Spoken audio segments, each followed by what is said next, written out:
ايوه يا فندم، المتر ب120,000. عايز ايه؟ مترين؟ حاجات محدش هيقولك عليها في الريل استيت.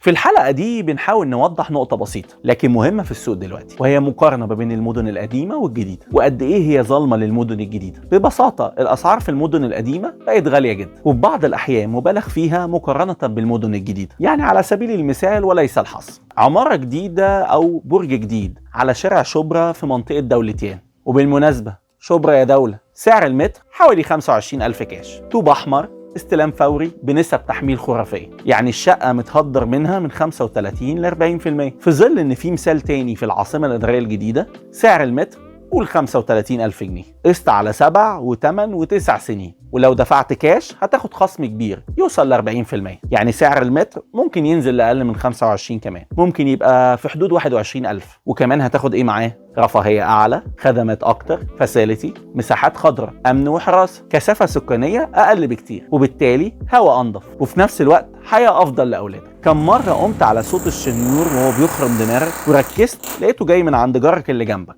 وانت ما تقدرش تتكلم، حقه في بيته. لكن ده ما ينفعش يحصل في أي كومباوند محترم. الفكرة هنا احنا مش بنقول للناس سيبوا بيوتكم القديمة وروحوا مدن جديدة. الفكرة وهو ان المنطقي والطبيعي اللي المفروض يحصل ان الناس تسيب المدينة بدوشتها وزحمتها ولخبطتها وتتجه للأماكن الأبعد نسبيا تشتري بيوت بنفس السعر تقريبا أو أكتر حاجة بسيطة. هتستنى شوية على استلامها ولكن هتشتري راحة ورفاهية أعلى. ولما الناس تبتدي تعمل كده وتبقى دي الثقافة، أعتقد المدينة نفسها سعرها هيقل واحدة واحدة، وبالتالي الأسعار هتبقى منطقية أكتر. ما تقعدش تشتكي من الأسعار وأنت مصر تشتري في الزحمة والتكاتك والدوشة في قلب المدينة، في حين إنك ممكن تشتري بنفس فلوسك بل وتقسيط كمان في مدينة أفضل وأرقى ومستقبلها أحسن. مصطفى سمير، ريل استيت ايجنت.